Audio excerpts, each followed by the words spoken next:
Bueno, pues buenas tardes a todas y a todos. Yo soy Amparo, la editora de publicaciones de la Universidad de Valencia, responsable de la colección Historia y Memoria del Franquismo, que nos sirve un poco de excusa para estas reuniones entre amigos que supone este tercer conversatorio, que para nosotros es muy importante la continuidad de esta actividad y sobre todo porque mantiene viva la colección y vivos los títulos que, aunque haga tiempo que se han publicado, siguen presentes en muchas de las historias, ¿no?, que nos van apareciendo y más conforme tenemos la actualidad últimamente. Bien, este tercer conversatorio que hemos titulado Apoyos, resistencias y actitudes sociales en el franquismo pivota un poco alrededor de tres de los títulos que se han publicado a lo largo de más de 20 años que llevamos en esta colección. Por un lado, el Miserias del Poder, los poderes locales y el nuevo Estado franquista, 1936-1951, de Óscar Rodríguez Barreira. No sé si llega a verse la portada. Sí, sí, sí. Muy bien. La derrota de lo épico, de Ana Cabana. Y Franquismo de carne y hueso entre el consentimiento y las resistencias cotidianas, 1939-1975. Bien, evidentemente los tres autores están aquí con nosotros, de la misma manera que también están las tres personas que codirigen la colección, que son Ismael Saz, Julián Sanz y Cira Vox. Y el acto va a estar presentado, moderado, conducido por Daniel Lanero, de la Universidad de Santiago de Compostela. Muchas gracias, Daniel, por tu colaboración, y te dejo ya con el conversatorio y con todo lo que podáis exprimir alrededor del tema. Este tema un poco contradictorio, ¿no?, de las propias personas, del apoyo y la resistencia en ese periodo tan dramático de nuestra historia. Gracias. Y nada, pues muchas gracias a ti y bueno, pues un placer estar aquí. Muchas gracias, bueno, estar ahí en la esfera virtual con todas vosotros y con todos vosotros y entre gente pues que conozco y aprecio mucho y es una conversación también un poco entre amigos y amigas. Yo había hecho los deberes y también me había traído los tres libros, ¿no? Pero te me has adelantado. Así que, bueno, no voy a dejar de enseñar a de Gloria también, si no, no quiero ser maleducado, ¿no? Bueno, en fin, este conversatorio me parece evidentemente muy buena idea y creo que los libros están elegidos con muy buen criterio para dialogar. El título ya es claro: Apoyo, resistencias y actitudes sociales. Y bueno, en realidad, hasta cierto punto son temas evidentemente que están interpenetrados y hay muchos puntos de contacto, transversalidades. Tal vez un poco por empezar por un libro, el de Oscar sea a lo mejor un punto diferente, ¿no? Porque remite también, realmente, probablemente está ahí también Julián, ¿no? Pero desde hace unos años esta cuestión a lo mejor no se habla tanto de apoyos sociales o no se habla tanto de poderes locales.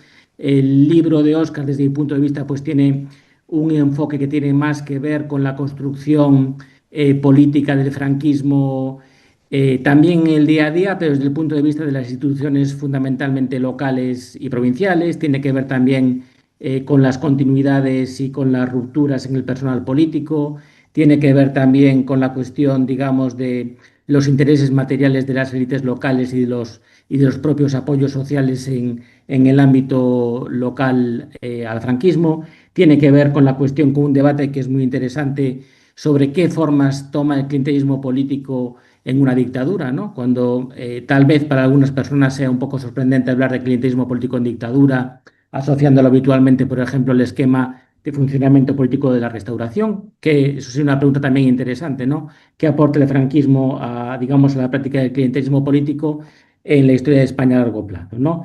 El libro de Ana, La derrota de lo épico, pues es un libro mucho más centrado en la cuestión de las resistencias, pero también entiende las resistencias de una manera. Fue un libro muy novedoso desde el punto de vista historiográfico, un libro que hay que entender también, los tres, esto también es interesante, son parcialmente, ¿no?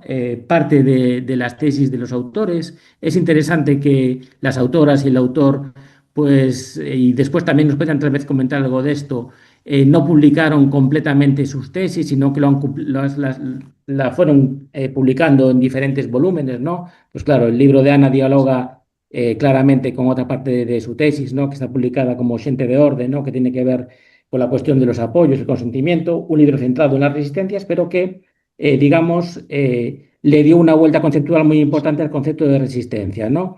Y lo sacó un poco, digamos, de la tradición analítica política para llevarlo, pues siguiendo fundamentalmente a Scott, a un ámbito más amplio que tiene que ver con las no conformidades, con las apatías, con las formas cotidianas de resistencia campesina, con prácticas como el sabotaje, el boicot, bueno, digamos, una variedad de comportamientos amplios, circunscritos fundamentalmente a las comunidades campesinas y que son, o que son también, una parte importante de la identidad colectiva de esas comunidades campesinas, ¿no? Reconocible como tal, tiene que ver con la protección, la supervivencia de un modo de vida y de unos valores y un orden propios. Y bueno, pues nos va a dar también evidentemente conecta perfectamente bien con el tema del conversatorio y también nos dará eh, para muchos comentarios, ¿no?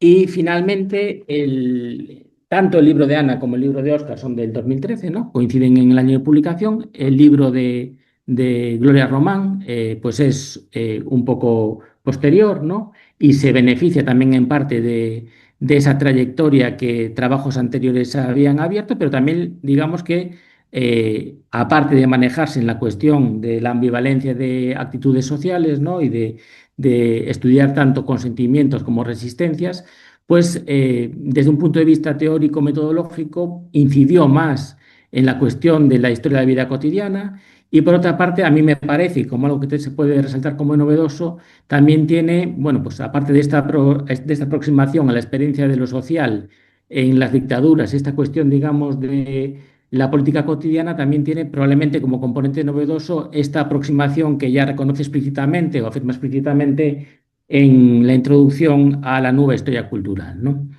Y finalmente, ya les voy a dejar la palabra y plantearles la primera pregunta, una cuestión que a mí me llama bastante la atención es que son trabajos de referencia en la historiografía sobre el franquismo que constituyen, digamos, investigaciones que se realizaron desde la periferia, ¿no? Es cuestionable si esa periferia es una periferia académica, yo creo que no, pero sí una periferia territorial y tienen mucho que ver además con lo local, con el giro local y tienen mucho que ver también con el mundo rural, ¿no? No solo, pero también tienen bastante que ver los territorios que analizan, son territorios conceptuados muchas veces como periféricos, atrasados, subdesarrollados, a veces se han conceptuado así, con poblaciones campesinas apáticas, etcétera, etcétera. Y yo creo que aquí hay un elemento común, ¿no? Un elemento común también de cuestionamiento por parte de los tres libros de esos esquemas interpretativos que venían, digamos, de bastante atrás. Y ya lo dejo aquí, esa es un poco este pórtico. Y la primera pregunta que yo quería hacer, además está Ismael en la sesión y bueno, pues todos recordamos el libro del franquismo en Valencia, ¿no? La primera cuestión sería si después de 35 o 40 años consideráis que este paradigma interpretativo de las actitudes sociales está agotado o sigue muy vivo, por el contrario, o tiene futuro. ¿Cómo veis esto, no? O si a veces os puede dar la sensación, ¿no?, de que la aplicación en investigaciones nuevas de este paradigma puede ser a veces un poco mecanicista, ¿no? O un modelo que se repite y es difícil ver a veces cuáles son las aportaciones nuevas que algunas investigaciones están haciendo sobre esto, ¿no? Quería saber un poco, es una pregunta, iremos repartiendo un poco las preguntas, pero esta primera pregunta de inicio, pues nos parecía, ¿no?, hablando previamente entre nosotros, que puede ser una pregunta para los tres. Y bueno, comentar también que, aparte de vuestras intervenciones, y que aunque dirija yo una pregunta a una persona en concreto, la idea es que las tres, digamos, os impliquéis un poco en el debate, pero que también nos parece muy interesante que después quede un espacio final, ¿no? Unos minutos, por lo menos, para que las personas que se han conectado pues, puedan también plantear comentarios, cuestiones, digamos, objeciones, si quieren, lo que consideren. Ya sin más, pues muchas gracias y os dejo. A vosotras.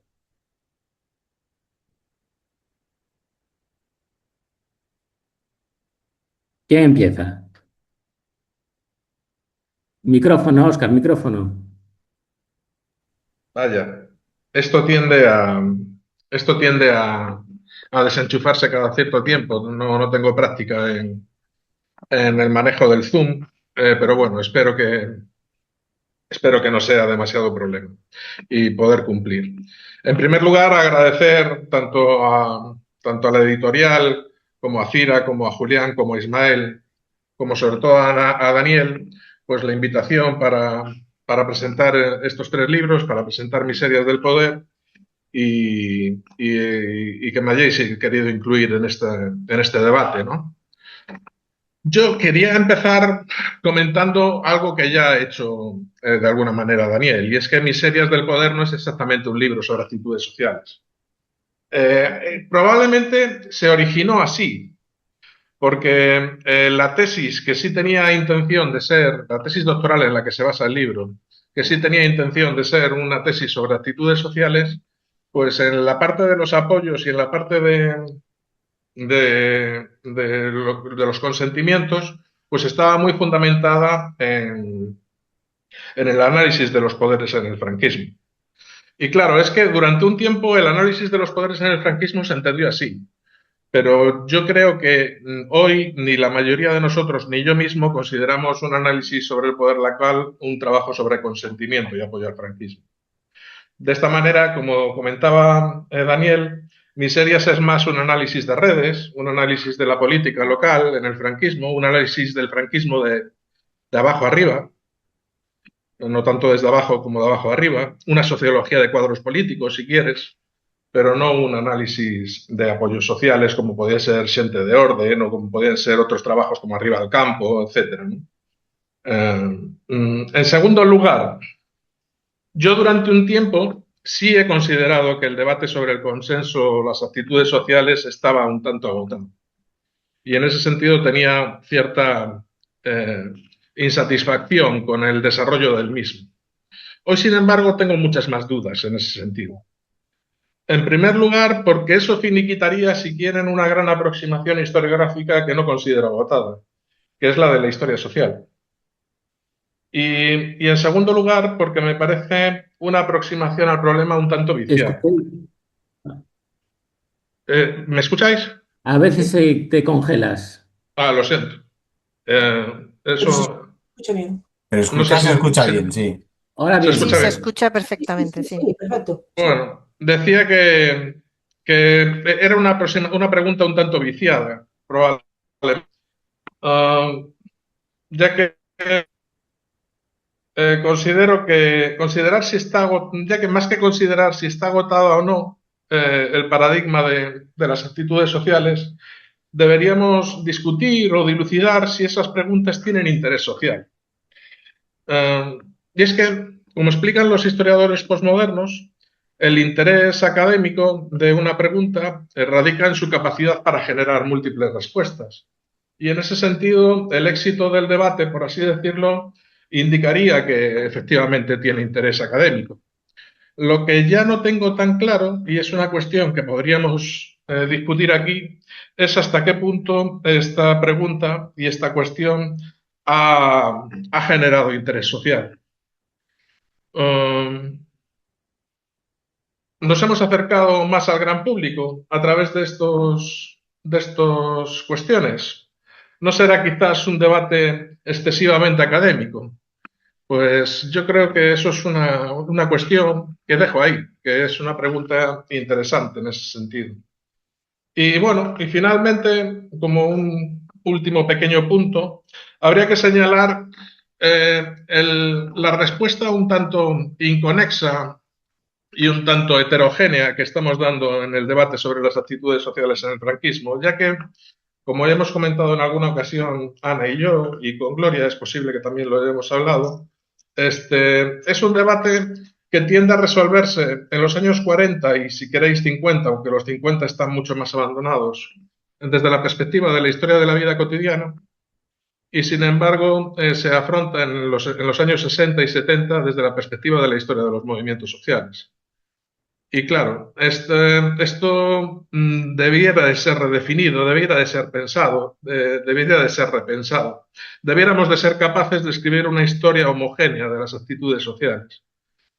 Y esto lo estamos haciendo así o lo están haciendo así en cierta medida desde la historiografía del género, que es una historiografía pujante en los últimos años, y en ese sentido sí tienden a hacer toda esa historia de la vida cotidiana y ofrecen respuestas más homogéneas en ese sentido, ¿no? O hacen una historia más al detalle de los años 60 y 70 y no tanto de los movimientos sociales. Pero el resto de historiografías no están así. Y bueno, yo lo dejo ahí. Si alguien más quiere ayudar o aportar en este sentido, pues lo dejo ahí la palabra. Gloria, si quieres, luego. Como prefieras, Ana, vale. Bueno, quiero empezar dando las gracias de verdad a los organizadores por invitarme. Para mí es un auténtico lujo estar aquí esta tarde. Bueno, ellos lo saben, pero Óscar y Ana son para mí un referente y no exagero si digo que son de mis historiadores favoritos. Así que de verdad es un auténtico lujo poder conversar esta tarde con ellos. Y bueno, lo mismo puedo decir de Dani Lanero, que estuvo incluso en el tribunal de mi tesis doctoral. Así que bueno, estoy muy feliz de poder charlar con vosotros esta tarde. Yo coincido con lo que ha planteado Óscar Rodríguez en relación a la pregunta de Daniel respecto a la posibilidad de que este campo de estudio de las actitudes sociales esté ya agotándose a estas alturas. Porque, claro, lo primero que yo quería señalar al respecto es que yo sigo confiando en el potencial de lo social, ¿no? Y de lo sociocultural como una de las principales vías, ¿no? Para seguir diciendo cosas nuevas sobre la dictadura, ¿no? Y no lo concibo de otra forma. Obviamente hay otras muchas aproximaciones válidas e interesantísimas, ¿no? Que, por supuesto, complementan a esta, pero para mí la centralidad sigue estando del lado de lo social, ¿no? Entonces, esto está estrechamente relacionado con las actitudes sociales, con la vida cotidiana y, por tanto, no diría, ¿no? Que es una vía agotada, aunque por supuesto sí muy, muy transitada, ¿no? Además, pienso, ¿no? Que las actitudes, ¿no? Las percepciones fueron tan variadas, ¿no? Tan ricas, las experiencias concretas, las vivencias particulares, ¿no? Fueron como tan diversas, ¿no? Tan variopintas, ¿no? E incluso las interacciones, ¿no? Entre la sociedad y el poder transcurrieron en tantas direcciones distintas que no me atrevería a decir que conocemos todo, ¿no? Casi todo, ¿no? Respecto a todas estas cuestiones. Y además pienso, ¿no? Que este campo de las actitudes engloba, ¿no? Dos grandes ámbitos, ¿no? El que tiene que ver pues, con los consensos o consentimientos, ¿no? Con las recepciones de las políticas sociales fundamentalmente, de un lado y de otro lado el ámbito de las resistencias. Y claro, estos dos subcampos dentro de las actitudes sociales no han merecido una atención idéntica, ¿no? Por parte de la historiografía. Pienso, por ejemplo, en algo que hemos comentado en otras ocasiones, y es que el tema de las resistencias ha recibido menor atención a nivel teórico y conceptual que el de los consentimientos, ¿no? Por ejemplo. Y pienso también que en un primer momento, ¿no? Durante un tiempo, ¿no? Parecía que los principales esfuerzos en relación a las actitudes iban encaminados a clasificarlas, ¿no? A establecer categorías, ¿no? Como hicieron Jordi Font o el propio Oscar, ¿no? Pero no tanto a ofrecer ejemplos, ¿no? Obviamente esto luego fue cambiando con el tiempo. Quiero decir que consensos y resistencias pues no han merecido la misma atención. Ambos han merecido mucha atención, pero no realmente idéntica, ¿no? Y además, pensando, ¿no? En por dónde pueden transcurrir los estudios relacionados con las actitudes en los próximos años, ya digo que yo considero que es un ámbito que sigue siendo válido, ¿no? Para profundizar en el conocimiento de la dictadura, pues se me ocurría, ¿no? Que seguir avanzando en el estudio de estas dos dimensiones a la vez, ¿no? La de los consensos y las resistencias puede ser una opción, ¿no? Analizar a la vez afecciones y desafecciones, cómo interactúan, ¿no? Cómo se relacionan entre ambas puede ser, yo creo, una vía, ¿no? Sabemos que una misma institución, una misma política o discurso generaba distintas percepciones incluso en un mismo individuo, y yo creo que por ahí pues, pueden decirse nuevas cosas. Óscar comentaba también el tema de la cronología. Es verdad que las actitudes se han estudiado ya para toda la dictadura, pero se han estudiado especialmente bien para los años 40, ¿no? Como, por cierto, casi todos los aspectos de la dictadura, ¿no? Y, de nuevo, también como casi todos los aspectos de la dictadura, pues la década de los 50 sigue siendo, ¿no? Todavía la menos conocida. Y además me pregunto, ¿no? ¿Qué pasa con los 60? ¿Qué pasa con los 70? ¿Qué pasa incluso después del 75? ¿No? Esto de las actitudes sociales pues no parece ser como el campo predilecto, ¿no? de estudio para estos periodos, ¿no? Y yo creo que Óscar lo introducía ya, ¿no? En esta época es como que lo más espectacular, ¿no? Los movimientos sociales ya pues más organizados y articulados parece que han opacado pues todo lo más micro y lo más pequeño que hemos estudiado en el ámbito de las resistencias cotidianas, pero sobre todo para los años 40, ¿no? Y yo creo, ¿no? que también en estos años se daban prácticas de este tipo que podríamos calificar como de resistencia cotidiana. Pienso, por ejemplo, en el humor, en los brindis que se hacían pues cuando ejecutaron a Julián Grimau, pienso en los chistes políticos que se contaban en los bares y en las tabernas, muchos considerados, ¿no? injuriosos contra el jefe del Estado por parte de las autoridades, y yo creo que ahí todavía pues quedan cosas por decir y por hacer, ¿no? Y además podría también estudiarse la relación entre esas pequeñas acciones de resistencia y esos grandes movimientos sociales, ¿no? Me pregunto, ¿son las resistencias como un preludio de algo que luego va a adquirir una entidad mucho mayor? ¿Eran las mismas personas, ¿no? que cantaban o que contaban esos chistes, ¿no? las que luego estaban en una asociación de vecinos en el tardofranquismo y en la transición, ¿no? También esa relación entre las pequeñas acciones de resistencia y los movimientos más organizados podría seguir estudiándose. Y luego pensaba también en la cuestión de las geografías y los espacios. Obviamente el tema de las actitudes se ha aplicado a distintos contextos, rurales, urbanos, pero pensaba en el caso de los pueblos de colonización, por ejemplo, ¿no? Que están estudiando autoras como Laura Cabezas, ¿no? que se centró, ¿no? en este espacio para su tesis doctoral, en nuevas fuentes, como por ejemplo las cartas, ¿no? enviadas a Franco, a Carmen Franco o a Carmencita, en nuevos sujetos, ¿no? Porque se ha hablado mucho de las resistencias femeninas, por supuesto, pero quizá no tanto de algunas mujeres en concreto como las viudas. Pienso también en los niños, pienso en las niñas sirvientas, tenían agencia, eran sujetos desconectados de la política. Yo creo que también por ahí pueden seguir diciéndose cosas y haciendo aportaciones, ¿no? Y por supuesto pues también con nuevos marcos teóricos, ¿no? y conceptuales. Y bueno, no me quiero extender más, que seguro que Ana dice cosas mucho más interesantes. Ya no me queda nada. Ya me habéis dejado. Esto de ser la tercera es o un gusto o un desastre, según se mire, ¿no? Pero que estoy muy de acuerdo, ¿no? con esas, lo que habéis puesto sobre el tapete para la discusión, para el debate o para la charla en sí, ¿no? Pero al mismo tiempo pensaba, si a mí yo de 2006, cuando escribí la tesis, le hubieran dicho que años después le iban a preguntar si el paradigma, si el recorrido estaba agotado, hubiera pensado que era imposible, porque mi tesis tiene sin duda el estado de la cuestión más corta nunca vista en ningún trabajo sobre el franquismo, ¿no? Porque, bueno, claro, no había. Y ciertamente lo que creo que podemos hablar tranquilamente y lo que creo que han denotado ambas intervenciones que me han precedido es la madurez historiográfica que han conseguido en las actitudes sociales, ¿no? En número y no solo en número, ¿no? sino en calidad, en diversidad, y eso permite pensar en esa idea de si está agotada. Solo esa madurez da lugar a poder elucubrar y poder hablar de algo agotado, cuando a principios del 2000 era algo por abrir completamente, una ventana que estaba tapiada directamente, ¿no?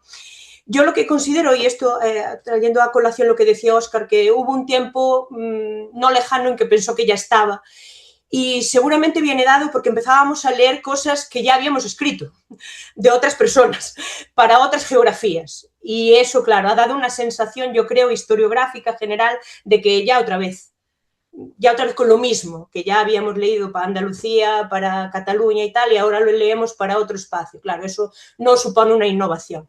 Pero creo que como todo paradigma historiográfico, no hay nada agotado, sino que merece revisitarse desde otros puntos de vista, desde otras lógicas, desde otras atalayas, que muchas han sido definidas aquí, ¿no? Nuevos sujetos.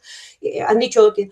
Pero yo subrayaría un elemento, que es la necesidad que tenemos de avanzar teóricamente. Seguir abrazando la historia cotidiana alemana 20 años después imposibilita avance, imposibilita nuevas hipótesis, imposibilita, que no digo que no, yo misma, y gracias a Claudio Hernández, ambos hemos revisitado algún concepto nuevo de la propia historia alemana, pero digo, claro, si encuentras una esquinita, si vamos ahí, pero para renovar, verdaderamente revisitar esto, hay necesidad de que las nuevas generaciones de historiadores e historiadoras interesadas en actitudes sociales no solo piensen en una geografía nueva, no solo piensen en un sujeto que nos ha quedado a todos los que hemos trabajado en esto más escondido o menos obvio, sino en otro, a mi manera de ver, en otro paradigma teórico, en otro paradigma, en otro concepto que nos permita un avance real en el estudio de las actitudes sociales, ¿no? Y junto a la novedad teórica, yo apuntaría otro elemento fundamental, que es nuevos referentes de comparación. Nuevos referentes de comparación. La Italia fascista ya está, la Alemania nazi ya está, pero nos queda mucho, porque siempre hablamos, ¿no? Y con este acento, ¿no? Del Estado Novo. Hablamos del Estado Novo, yo no encuentro historiográficamente un artículo, un capítulo, un libro que nos acerque a una comparativa con Estado Novo.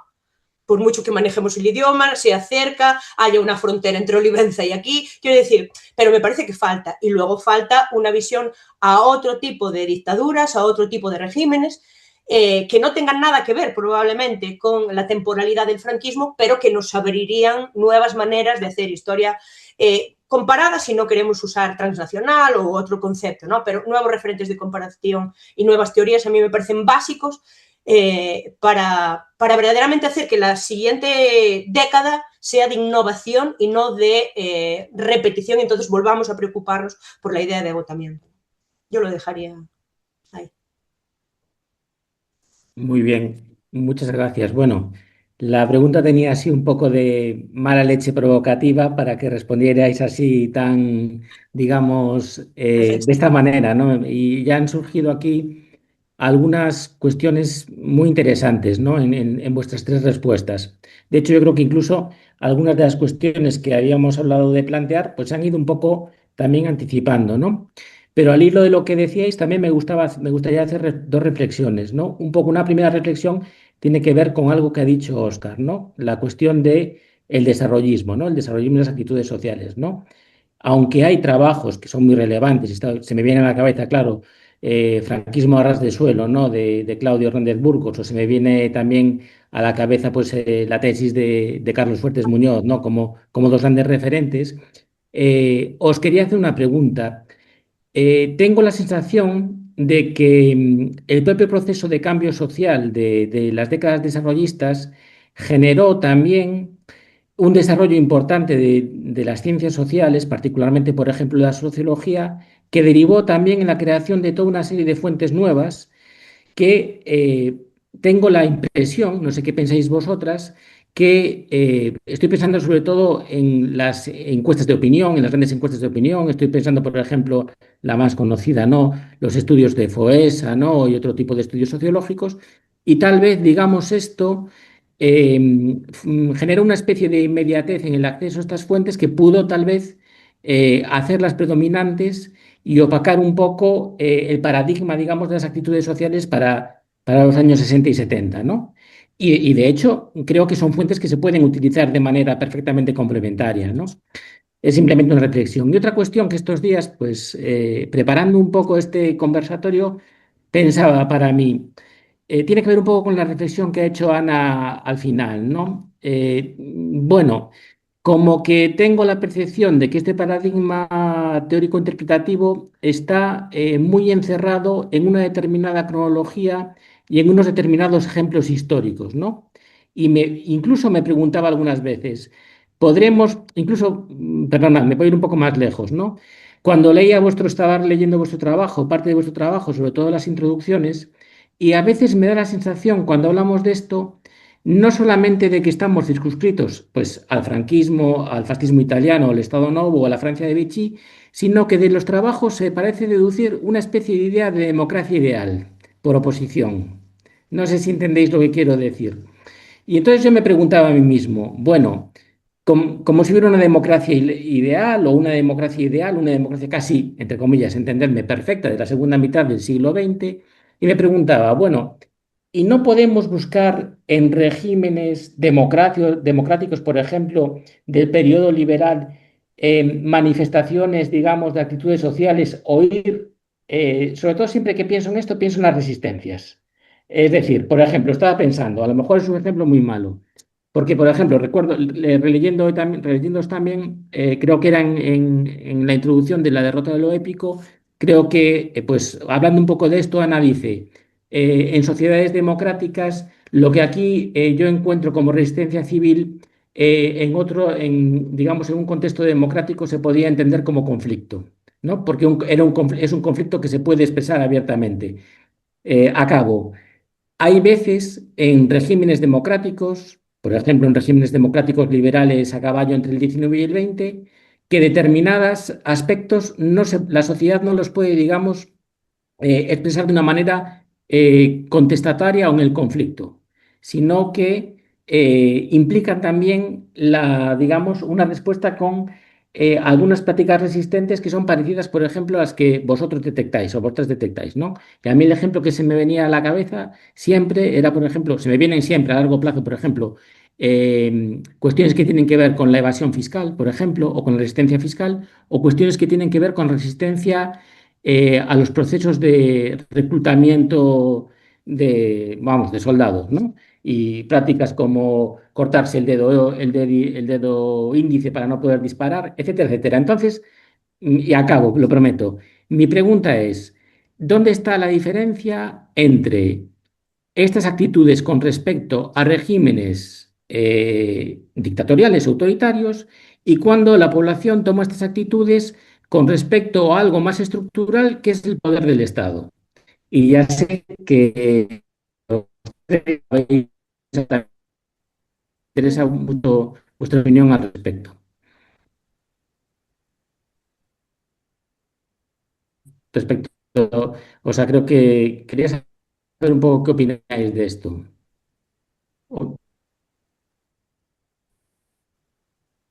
Yo no he ido muy bien la segunda parte, ¿Lo pero bueno, escucháis? la primera sí, no sé si ha sido cosa mía a lo mejor de... A mí también se me ha cortado un poquito. A mí también, pero... Pero ha sido el final de todo, nada Sí, más, ¿no? la pregunta es un poco, Hemos tenido el ¿cómo podemos razonamiento. apreciar lo que son, digamos, por ejemplo, actitudes de resistencia con respecto a regímenes políticos dictatoriales, de lo que son actitudes de resistencia con respecto a niveles del poder estatal? No sé si... ¿Escuchasteis ahora? Sí, Sí. sí. ¿Quién quiere...? Bueno, yo puedo hacer una aproximación muy sucinta y luego que me coja la palabra Ana, que seguro que va a tener mucho más que aportar.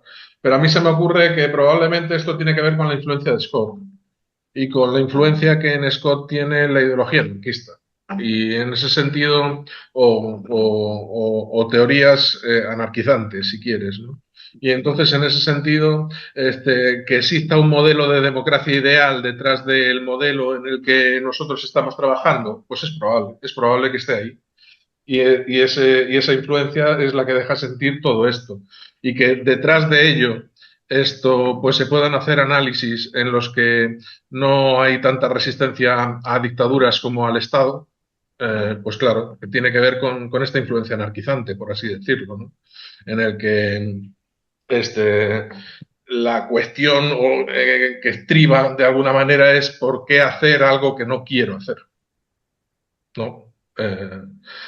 Cuáles son los mecanismos del Estado para convencer y para dilucidar hasta qué punto se hacen unas cosas o no, se cumplen con unos requisitos mínimos o no. Y bueno, yo creo que Ana puede dar mucho más en ese sentido. No, yo, bueno, Gloria, sí, sí, sí. ¿Te parece? Sí, que voy Sí, yo sí. No, yo sí, pero ni siquiera ahondaría ahí por la pregunta de. Podríamos ahondar en Scott, pero no creo que sea aquí la cuestión central y lo ha dejado muy claro Oscar de dónde puede venir esa idea que generamos con a partir de nuestros textos, ¿no? Pero yo iría directamente a qué hay de diferente o por qué importa más, si lo quieres poner así, a estudiar las actitudes sociales en el franquismo, en otros regímenes liberales o democráticos donde, donde la resistencia puede convertirse en conflicto, en oposición, en algo abierto, ¿no?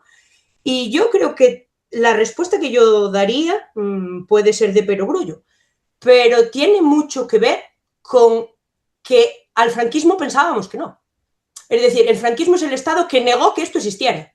El franquismo es el que nos vendió directamente un consenso, una afinidad cual total, un control absoluto de la población, ¿no?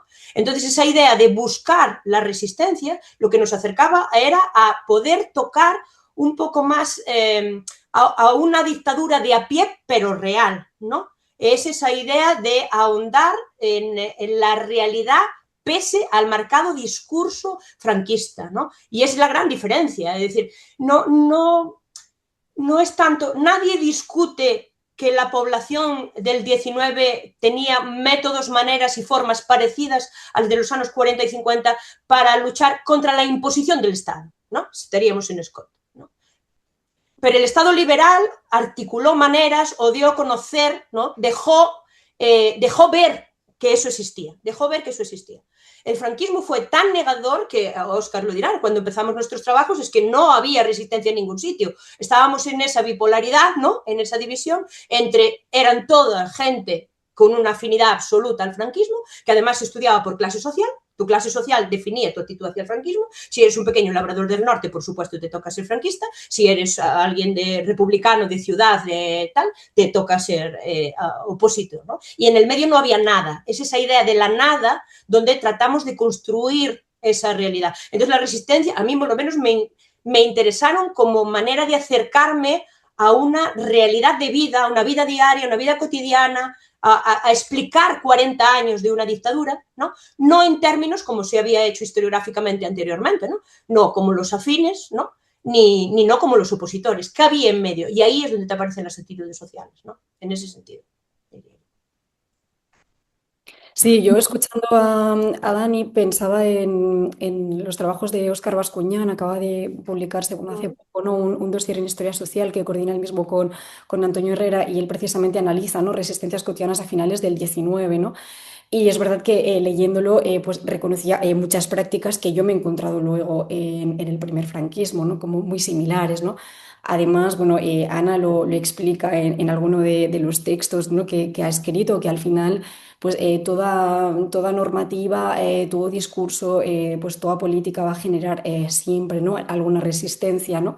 Y ahí dilucidar, ¿no? Si, claro, es pues contra el Estado, ¿no? O contra todo lo que representa la dictadura, pues claro, va a depender de cada caso concreto, ¿no? Sin duda, el estudio de las actitudes sociales hay que situarlo, ¿no? En el contexto de la dictadura, ¿no? Y obviamente esto pues lo hace particular, ¿no? Respecto a otros periodos. Y yo creo, en la línea de lo que planteaba Ana, ¿no? Pues que obviamente aquí lo más distintivo, ¿no? es que el franquismo, ¿no? Pues dejó muchos menos recovecos, ¿no? O aparentemente, ¿no? Había dejado pues menos espacios, era supuestamente más difícil abrir esos ámbitos de autonomía, ¿no? O pues romper ese poder pues mucho más férreo, ¿no? Esas fisuras de las que hablamos, ¿no? Cuando estudiamos las resistencias cotidianas, ¿no? Y bueno, pues todos estos trabajos, ¿no? Pues han mostrado pues que incluso en el mundo rural, ¿no? Pues que incluso las mujeres, incluso los menores de edad, pues fueron capaces de desobedecer o de desafiar o de mostrarse rebeldes, ¿no? O insubordinados, ¿no? Entonces yo creo que para mí, claro, la cuestión clave es esta del riesgo, ¿no? Y del coste que asumieron los hombres y las mujeres que de alguna forma se mostraron pues, díscolos, ¿no? Desobedientes en este contexto. Pero me parece súper pertinente, súper interesante la pregunta de Dani, además de súper difícil de responder, la verdad. Creo que es súper interesante, pero la verdad, pues muy complejo, ¿no? Yo creo que al final se trata de ver cada caso particular, pero desde mi punto de vista, sin perder de fondo, ¿no? Pues el contexto de la dictadura que hace diferente el análisis, ¿no? Respecto a otros contextos democráticos, y yo diría, pues que con esa particularidad, ¿no? Del nivel, pues, de coerción, y el riesgo y del coste que asumen las personas que plantean estas acciones de resistencia. Un apunte mínimo también que me parece interesante, la idea de que esas resistencias históricas que planteas, ¿no? Que comentabas de principios del 20, finales del 19 y demás, han dejado una memoria, un pozo, como era algo. Y sin embargo, las del franquismo no han dejado pozo porque la primera, cuando hablamos de actitudes sociales, todos hemos usado muchísimo la historia oral, ¿no? Como una fuente principal para desentrañar esa cotidianidad y esas resistencias o esas actitudes de consenso. Y lo primero que notas es que hay que rascar mucho porque no ha quedado una memoria, o si lo quieres, una conciencia de que eso era algo, de que eso era algo, incluso para los propios protagonistas, ¿no? Entonces yo creo que eso sí es una diferencia importante a la hora de plantear un estudio, a plantear la importancia o la distinción entre ambas resistencias, que puede ser lo mismo, y en el 19 la gente, hay una memoria de iba contra el Estado y hice esto, y el franquismo ha conseguido con 40 años, ¿no? De imposición de toda una narrativa sobre adhesión, afinidad y demás, dejar las resistencias cotidianas y muchas de las no cotidianas o los conflictos como la nada más absoluta, ¿no? Cómo ha influido, no solo, decía Gloria, ¿no? Cómo se encontraban los recovecos, sino que ha hecho con la memoria de los que encontraron los recovecos.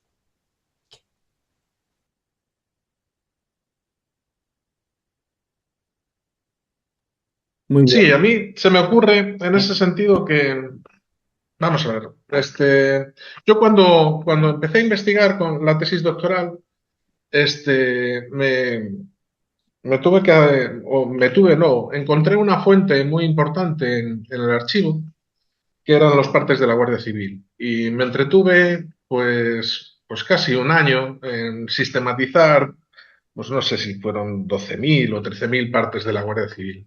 Y claro, el nivel de soledad en el que yo me encontré con esa fuente, que era tan enjundiosa, pero al mismo tiempo tan deprimente, este, y tan poco estudiada, ¿no? Y tan poco trabajada para hacer historia social por aquella época, pues me dejó con muchas preguntas, ¿no? Y una de las cuestiones que tenía que ver con todo esto es el enorme impacto que tuvo la hambruna y que tuvo la situación económica en los años 40. Y claro, eso, de alguna manera, hacía que todo se convirtiera en una lucha por la supervivencia. Y todo eso no estaba dicho. Todo eso no estaba dicho. De alguna manera, toda la conflictividad social, pues, joder, ahora me acuerdo cómo era el artículo que te premiaron, Ana, en ayer. Era mirar la paz social, si mal no recuerdo. Claro, es que el recuerdo que había, y tiene que ver con lo que estaba diciendo Ana de la memoria, era el de la paz social. Es que el franquismo era aquella época en la que se podía dormir con la puerta abierta. Y yo, sin embargo, lo que me encontraba en los partes de la Guardia Civil era una realidad totalmente distinta, en la que se robaba todo, en la que todo era objeto de hurto, todo era objeto de extraperlo, todo era objeto de incorrección. Y de alguna manera, que eso tuviera que ver con actitudes de los años del siglo XIX o del siglo XX con respecto a, yo qué sé, las desamortizaciones o no sé qué, no sé cuánto, pues tenía que ver, pero sobre todo era una válvula de alguna manera de dar valor político a lo que se estaba entendiendo como un problema económico. Y es que por aquel entonces, ahora a lo mejor no está tan asumido, ¿no? Pero por aquel entonces el paradigma dominante y lo que, de hecho, yo creo que lo discutí con Daniel en alguna ocasión y lo que estaba en boga era analizar todas estas formas de discrepancia, todas estas formas de resistencia, si quieres, económica, como un problema si quieres, de egoísmo o de pobreza, pero no se entendía que pudiera existir una discrepancia política en una acción que se entendía como puramente económica, cuando el problema era de una naturaleza distinta, a mi modo de ver, ¿no? Y retomando con esto, la primera pregunta de Daniel, que me pareció importante, pero como se fue dejando, que era el impacto social que han tenido nuestros escritos. Se ha quedado, no, eso yo creo que nos afecta a todos los que hacemos franquismo e historiografía en general, ¿no? ¿A dónde llegamos, no? A dónde llegamos, que a veces oyes hablar y dices, no hemos llegado a ningún sitio, claramente, 20 años después y da igual, porque no hemos llegado a nadie. Pero digo, pero si con algo podemos llegar, y claro, esto lo digo yo porque hago esto, pero y supongo que los de la represión piensan igual, los de que hacen represión y los que hacen la construcción del entramado franquista y los que hacen la naturaleza del franquismo y los que hacen historia cultural, todos pensamos lo mismo, todos podemos llegar y les aclararíamos la cosa a la ciudadanía. Pero si de verdad algo puede llegar, es esta historia social que incluye a esa población que era gente ordinaria cual nosotros, cual gente que puede leernos y puede entender en la historiografía justamente esto, que no había esa paz social que se vende y se vende ahora desde, ¿no? Desde opciones políticas y demás, que el franquismo que cuentan no era así y se sostiene sobre ese día a día de la población ordinaria, no solo ya que evidentemente sobre la represión y la violencia, en la vida cotidiana, en las actitudes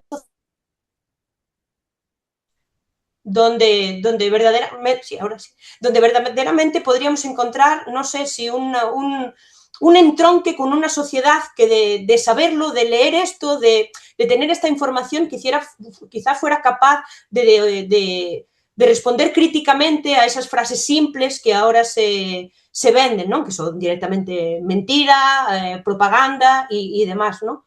Y de enganchar, de enganchar a lectores que pueden ver, decía Gloria en varias ocasiones, es decir, depende del caso, porque tenemos muchos casos, y pueden ver a su pueblo, a sus vecinos o al pueblo que es como el suyo, ¿no? A mujeres viudas como sus madres, sus abuelas, es decir, tenemos una empiria que invita a una lectura cercana y a una lectura que probablemente desmontara mucho desde el día a día, que me parece una opción no poco atractiva para lograrlo. No sé cómo, claro, hemos fracasado en ello porque no hemos podido, pero verdaderamente yo creo que sí debiéramos repensar cómo escribimos o dónde escribimos o lo que sea, pero tenemos el material suficiente para trabajar desde esta mirada, que lo decía Óscar, desde abajo, de lo cotidiano, que puede llegar muy fácilmente, o que debiera poder llegar muy fácilmente a mucha gente.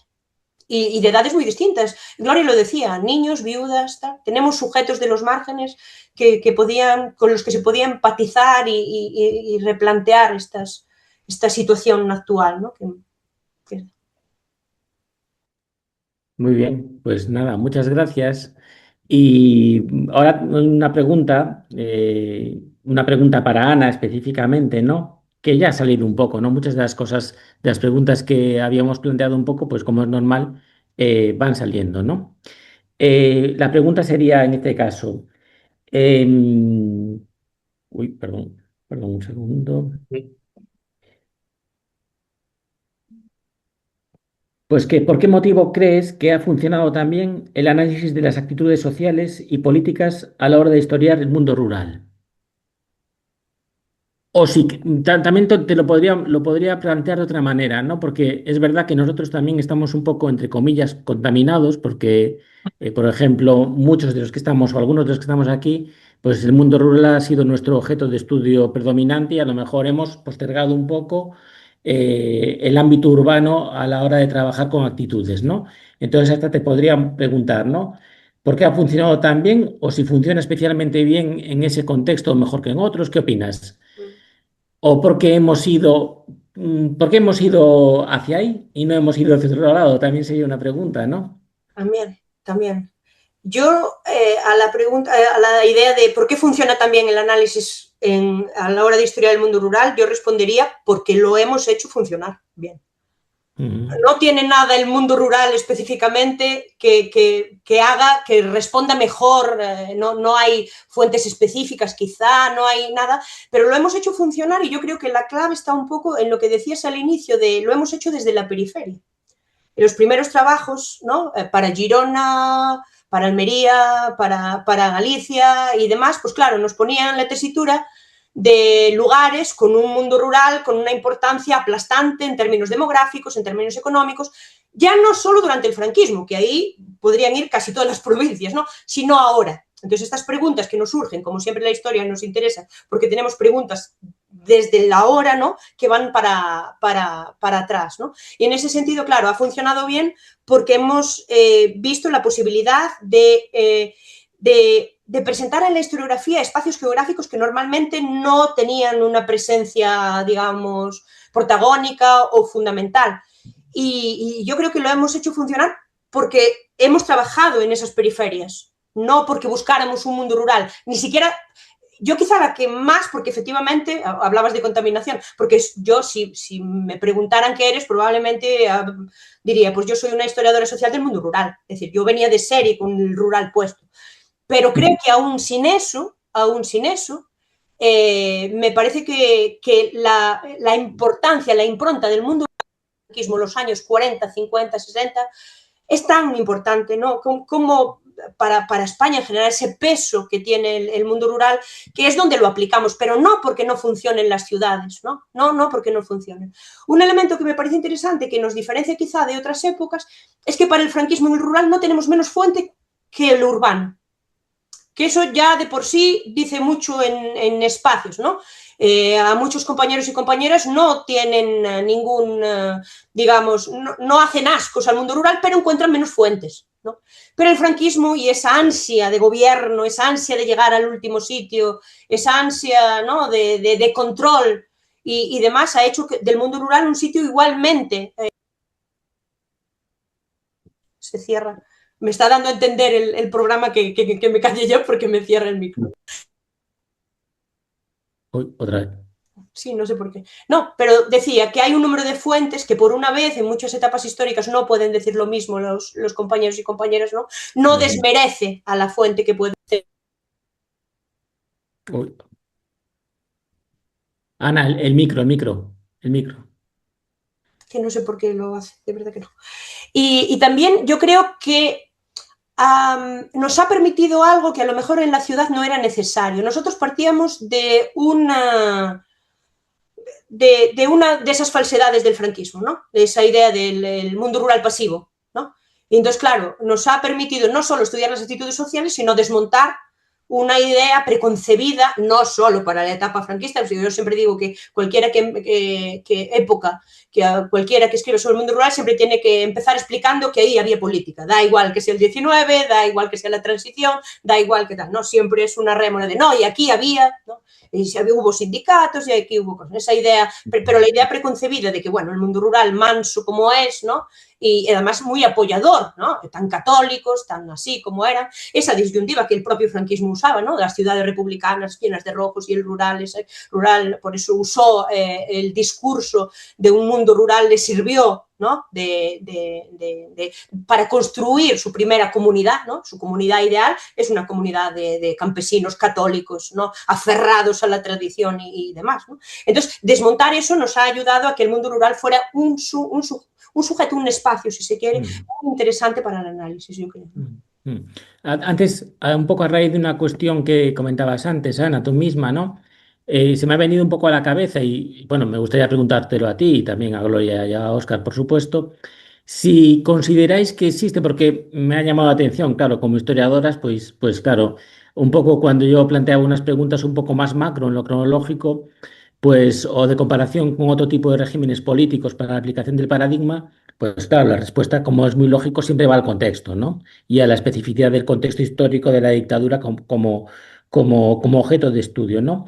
Pero un poco de alguna respuesta me planteo si existe, digamos, en vuestra opinión, algo así como una cultura histórica estructural de la resistencia en el mundo rural que en determinados contextos se activa de una manera especial. No sé Y esto lo planteo ahora, pero me permitiría un poco conectar también con la siguiente pregunta que era para Oscar, ¿no? Que la siguiente pregunta tenía que ver fundamentalmente con, bueno, cómo también está en el trabajo de Gloria y también está en el trabajo de Ana, ¿no? Y reconocido explícitamente, ¿no? Como ha habido otros préstamos historiográficos más allá del estudio de las actitudes sociales en las dictaduras que son fundamentales, ¿no? Y más allá de Scott, ¿no? Pues el papel del marxismo británico y de Thompson, el papel de los historiadores e historiadoras de los estudios subalternos, ¿no? En otras latitudes fundamentalmente asiáticas, ¿no? Incluso latinoamericanas o africanas, ¿no? Pero esta cuestión, aprovecho para juntar las dos preguntas porque aún nos quedan cosas yo creo que muy interesantes que hablar y se nos va pasando el tiempo, ¿no? Esta pregunta un poco, pues te la pregunto a ti, Ana, para empezar. ¿Qué opinas tú de esto? Si existe esa cultura estructural de la resistencia en las comunidades rurales o en el mundo rural, que se activa en momentos especialmente amenazadores, ¿no? Para esas comunidades o para esas identidades. Y luego a Óscar que nos hable un poco, si puede, un poco de esos otros préstamos, ¿no? Que el paradigma de las actitudes ha ido tomando, ¿no? Desde la antropología social hasta el marxismo británico, hasta los estudios subalternos. Bueno, con respecto a esta idea de una cultura de resistencia histórica, yo concuerdo en que sí. Es decir, yo sí creo que hay un bagaje, una experiencia, ¿no? De resistencia a la imposición, primero con los señores, es decir, no podemos remontarnos históricamente, luego con el Estado liberal del 19, y que con el franquismo sí se reactualiza. Yo no diría se copia, pero sí que es capaz de reactualizarse. Yo creo que hay una memoria de protesta, una memoria de cómo ha funcionado protestar y cómo, por eso soy muy, digamos, crítica con esta idea de viejas formas de protesta y nuevas formas de protesta. Sí, Como el El repertorio. repertorio de la protesta. Exactamente. Como si no encontráramos en el siglo XX, si no son huelgas, no es nada. Porque ya, bueno, es que eso lo tenemos, no, son mujeres que se meten a protestar delante de una autoridad, eso no es nada, porque está tan pasado ya, ¿no? Y yo creo que, sin embargo, hay una cultura de resistencia que va pasando, ¿no? Como muchos otros saberes, ¿no? Que se reactualiza, que se habla, que toma, que se adapta al momento, que se adapta al contexto, como tú bien decías, ¿no? Pero que pervive y no pierde sentido político frente a ojos de analistas que vemos como la huelga, hombre, claro, pues es que esto ya es político, ahí ya hay una conciencia, unos líderes, ya buscamos pancartas, eslóganes, visibilidad, y frente a eso tienes claro otras fórmulas que relacionamos absolutamente con la historia pasada, con maneras ya prepolíticas, hablábamos, ¿no? La Sí, historiografía británica nos ha dejado un sí. pozo de lo propolítico muy importante, que creo que sinceramente nuestros estudios sobre resistencia y sobre todo sobre el mundo rural dejan en mal lugar, ¿no? Esa idea de esto sí tiene política, esto sí tiene conciencia, esto sí, y lo anterior no. Yo creo que hay una reactualización de esas fórmulas, modos, que indican muchas veces apropiarse de lo nuevo, ¿no? Que no estandarizar y sí, tal, pero sí tener una fórmula, yo diría, propia y muy comunitaria, muy leída en términos comunitarios y no individualizados de protesta en el mundo rural. Sí. Mm. Bueno, hay Hosman, una acotación simplemente. el político era Sí. Hosman. También es muy interesante, ¿no? Los trabajos de Miguel Cabo o de José Ramón Veiga, ¿no? O de Salvador Cruz Artacho, ¿no? Que reclaman esta cuestión de entender lo político en lo rural en sus términos. Bueno, es ambivalente, ¿no? Porque mm, tenemos que también hacerlo jugar con la política en un sentido amplio, ¿no? Porque si no nos podemos quedar muy constreñidos al propio, muy, digamos, circulando en la propia definición de lo político en ese ámbito específico. Bueno, perdón, Óscar, que te interpelaba antes. Sí, sí, me interpelabas y estaba pensando también en la pregunta que le hacías a Ana y tenía algo que decir en torno a esto, porque, vamos a ver, esto de que funcione también en el mundo rural, yo creo que hay que tomarlo y te lo agradecemos en ese sentido, pues casi como un piropo, y me explico. Este, no apuntaba a eso. Dice Ana, yo en el 2006 cuando hice el estado de la cuestión, había muy pocos trabajos, pero los que había eran de mundo urbano. Lo que había eran las cosas de Paco Sevillano Calero, eran las cosas de Ismael Saz para Valencia, eran las cosas de Antonio Cazorla Sánchez Mm, para el resto del Estado, eran las cosas de Carmen Molinero y de Pere Isás, sobre los obreros y los trabajadores en Barcelona. Sí, Roque Entonces, Moreno. exacto. Lo que había era fundamentalmente cosas de ciudad, cosas de mundo urbano. Y sin embargo ha sido esta, yo le suelo llamar la tercera generación de investigadores del franquismo y tal, pero bueno, le podemos llamar como nos dé la gana. Lo que se hace a partir de 2005, a partir de 2006, a partir de 2007, pues ya apunta más a periferia. Y tiene que ver no solo con la periferia del mundo rural, como con también periferia historiográfica, que señalaba antes Ana. Y en ese sentido, por eso digo que debemos de tomárnoslo como un cumplido, en el sentido de que no sé hasta qué punto hemos sido influyentes, pero si lo hemos sido, no ha sido una sorpresa. No sé si, no sé si lo he expresado bien.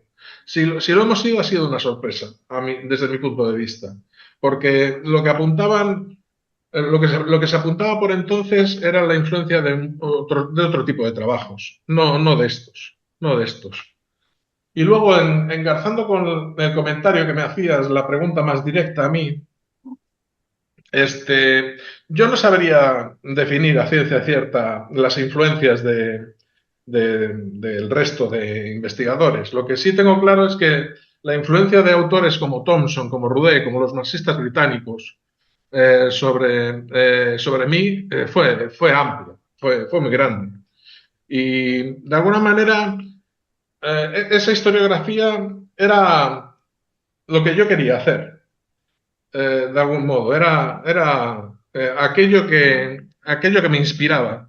Ahora bien, el problema con el que me encontraba era cómo hacer ese tipo de historia para el franquismo. Y en ese sentido tuve que aprender en las conexiones de la historia sociocultural con la historia de la vida cotidiana alemana y con ese tipo de historiografías.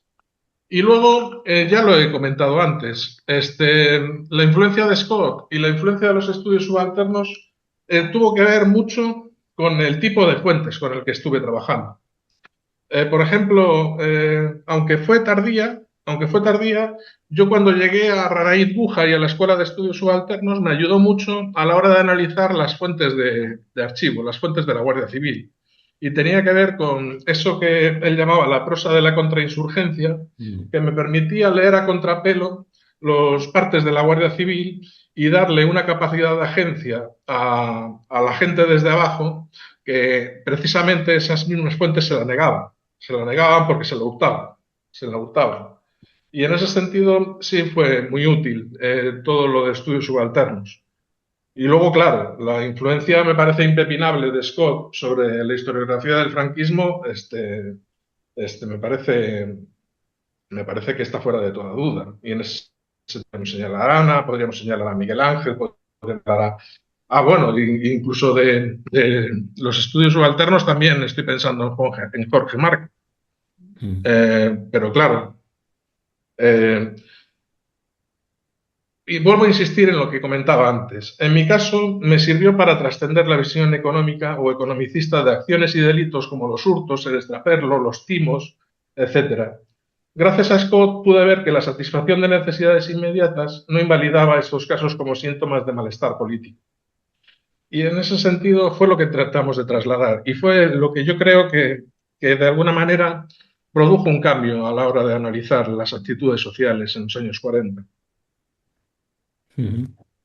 Se trataba de analizar el poder, se trataba de analizar la política de una manera distinta, de una manera un tanto alternativa. No, Gloria quería hablar. Sí, bueno, muy breve, en relación a estas cuestiones, ¿no? De las actitudes y el mundo rural, no pensaba escuchando a Ana y a Óscar varias cosas, ¿no? Estoy con Ana en que es verdad que la cuestión de las actitudes, ¿no? Al permitirnos ver, pues, cómo se vive realmente la dictadura, ¿no? El régimen, digamos, vivido, ¿no? Un poco también aludiendo al título del libro de Carlos Fuertes, ¿no? Pues permite o se presta especialmente a desmontar mitos, ¿no? Y claro, es que el mundo rural es un ámbito, pues, especialmente mitificado, ¿no? Entonces yo creo que es verdad que en ese sentido, pues sí que funciona especialmente bien, ¿no? Luego se me ocurre también que precisamente por ahí, por la cuestión de la atención al mundo rural, puede venir como una de las principales aportaciones de la historiografía de las actitudes en el caso del franquismo respecto a otros contextos, ¿no? Como el alemán o como el italiano. Pienso que, bueno, esto sería también similar, ¿no? Al caso portugués. Pienso en los trabajos de Redondo Cardeñoso, por ejemplo, ¿no? Que ha trabajado pues, las resistencias del campesinado, ¿no? Y quizá, ¿no? Pues por el peso que tenía el mundo rural en los años 40, ¿no? Y 50, ¿no? En España, pues puede ser como una peculiaridad, ¿no? Respecto a la historiografía pues, alemana e italiana de la que pues, directamente pues, bebe la española en relación a las actitudes sociales, ¿no? Y claro, por supuesto, es que Scott, ¿no? Que es probablemente el autor más citado en el estudio de las resistencias, ¿no? Para el franquismo, es que él hace sus trabajos, ¿no? Fijándose en los campesinos, ¿no? En relación a los campesinos, aunque luego su propio marco teórico se haya utilizado o se haya mostrado más o menos válido, ¿no? Para otros contextos urbanos, pero es que él hace esos trabajos mirando a sociedades campesinas, ¿no? Entonces yo creo que tiene como todo el sentido. Y luego, en relación a lo que planteaba Ana, ¿no? Lo hemos hecho funcionar, pensaba, claro, muchas veces explicamos que el mundo rural pues, tiene algunas particularidades, ¿no? Que permiten que todo esto de la vida cotidiana y las actitudes funcione especialmente bien, porque aquí pues, es cuando las políticas, los discursos del régimen pues, se hacen realidad y son más tangibles. Y es cierto, ¿no? Pero también esto podría valer para los barrios urbanos, ¿no? O pienso, por ejemplo, en el hecho de que los campesinos, ¿no? Y sobre todo las campesinas, pues encajan especialmente bien en esa categoría pues de sujetos ordinarios, comunes, que no tocan poder, ¿no? Pero claro, esto también podría aplicarse, ¿no? A los obreros de las ciudades. Entonces, yo creo que Ana pues tiene mucha razón cuando plantea estas cuestiones, ¿no? Quizá una peculiaridad en el contexto rural sí que sea la propia actitud de los poderes locales, que también ha sido analizada, vosotros mismos lo habéis estudiado, ¿no? Y cómo pues, se mostraron ambivalentes, ¿no? En su relación con los vecinos, muchas veces pues, apoyándolos en algunas de sus prácticas desobedientes, ¿no? Pienso, por ejemplo, en el caso del carnaval, ¿no? Como pese a la prohibición muchas veces, pues los propios alcaldes, ¿no? Hacían la vista gorda para que los vecinos no pues, pudiesen celebrarlo, ¿no? En muchos pueblos. Entonces, bueno, estoy de acuerdo, ¿no? en lo que planteaban ellos, pero se me ocurrían estas cosas también. Muy bien, gracias, Gloria. Hasta cierto punto también has adelantado un poco una pregunta que teníamos, ¿no? Que bueno, luego podemos volver si nos da tiempo, ¿no? Yo tenía una reflexión que tiene que ver con una intervención tuya, ¿no? Y que tiene que ver un poco también con algunas percepciones mías pues, no he utilizado el paradigma de las actitudes en algunos trabajos y sobre todo cuando he leído, ¿no? Cuando lees, ¿no? Y cuando leía trabajos clásicos, ¿no? Y tiene que ver con que decías, y también lo comentaba Ana, ¿no? Y Oscar también lo ha comentado, ¿no? Que es el conseguir la conexión de cómo ha funcionado, lo bien que ha funcionado el paradigma en el ámbito académico, conseguir una conexión, por decirlo así, de aplicabilidad social, ¿no? O que el público se puede interesar, se pueda conocer, pueda sentir empatía en esas experiencias. Y tú has hablado me parece que has hablado de multiplicidad de ejemplos o casos, de multiplicidad de actores involucrados en el paradigma. Y a mí podéis llamarme un poco antiguo si queréis, y no me parece mal.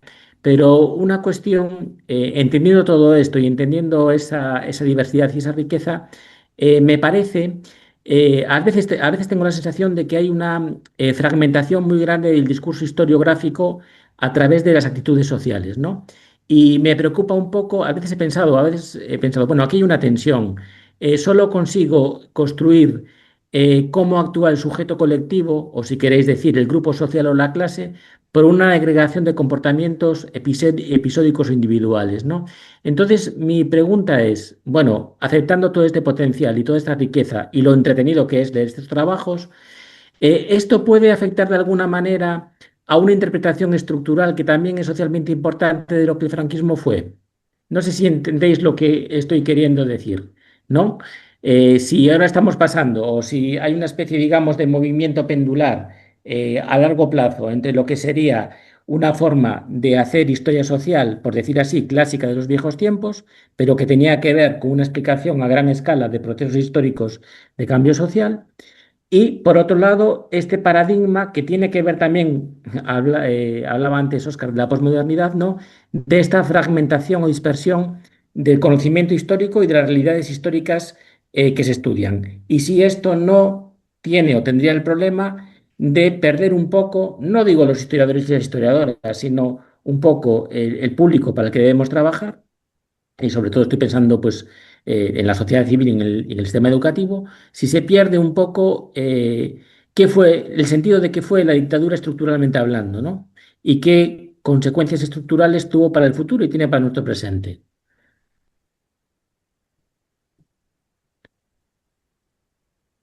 No sé cómo veis esto. Yo, no sé si te entiendo por dónde vas, pero cuando nos escribimos emails y hiciste algún comentario que creo que iba en este sentido, me dio la sensación de que tu preocupación, y perdona que te interpele así de esta manera tan directa, Tú puedes. de que tu preocupación es que de alguna manera esto de las actitudes sociales y de la vida cotidiana tienda al infinito por los decimales, por así decirlo. Mm. De que se haya fragmentado tanto el nivel de estudio, que vayamos a la casuística tan concreta y a la casuística tan individual, incluso si quieres, a través de las historias de vida, etcétera, de que se ha multiplicado el número de ejemplos, hasta qué punto aporta soluciones este número de ejemplos, ya habría que discutir. Yo creo que esa es tu Sí, preocupación, ¿no? puede ser, en cierto sentido, tampoco es una preocupación, te lo voy a reconocer, no es una preocupación de ahora, ¿eh? Ya es una preocupación, habiendo practicado, digamos, el propio paradigma, pues bueno, es una preocupación, si queréis decirlo así, un poco de una visión un poco estructural de la historia. Ya. No sé, se me ocurre y no tengo solución para lo que dices, porque entre otras cosas, yo no soy tan bueno haciendo fuentes orales y haciendo historia oral como lo es Miren Yona o Eider de Dios.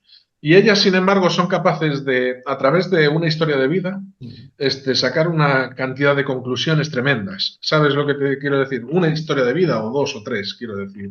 Son capaces de, con análisis profundos y densos, ser capaces de sacar una serie de conclusiones tremendas y además que tienen todo el sentido. Pero se me ocurría, pensando en este problema, que quizás también podamos volver o pueda a algún doctorando volver a hacer trabajos de fuentes orales, pues como los de Ronald Fraser, en los que implicaban hasta Mm, a ciento y pico testimonios, ¿no? mm. Porque claro, los trabajos que tendemos a hacer de franquismo, con todo lo dispersos y todo lo casuísticos que queramos ser, en muchas ocasiones no pasamos de 20 testimonios, de 30, en los mejores casos. En otros estamos hablando de muchos menos, ¿no? Entonces, claro, mm, ser capaces de integrar un número considerable de testimonios y de hacer de ese número considerable de testimonios un ejemplo sociológico, pues sí puede ser un reto, ¿no? Sí, Un reto en ese sentido. sí, de combinación de escalas. Claro. Bueno, yo no sé, se nos está pasando, a mí se me está pasando muy rápido, pero me gustaría también que esto un poco era la idea, ¿no? Que otras de las personas que, pues, que están aquí conectadas, ¿no? Que seguro que tienen muchas cosas que decir, pues abrir un poco, si os parece, Gloria, Ana y Óscar, ¿no? Pues yo creo que las preguntas que nosotros nos habíamos planteado un poco, sea por vía directa o vía indirecta, han quedado todas contestadas y yo creo que me parece que es mucho más interesante abrir un poco la participación a, pues, a quienes estáis conectados y conectadas y aún no habéis intervenido. Así que abrimos aquí, no, mi conocimiento de Zoom está a años de luz del de Teams y no sé si hay manos, si hay... ¿Cómo va esto? Vamos, pero a ver si establecemos algún tipo de orden o de sistema y podemos hacer que funcione, que fluya un debate. Así, o si hay, o si lo podéis pedir por el chat, las palabras, como, o si os animáis y micrófono a lo mejor no hay muchas personas que quieran hablar, alguien que rompa el hielo.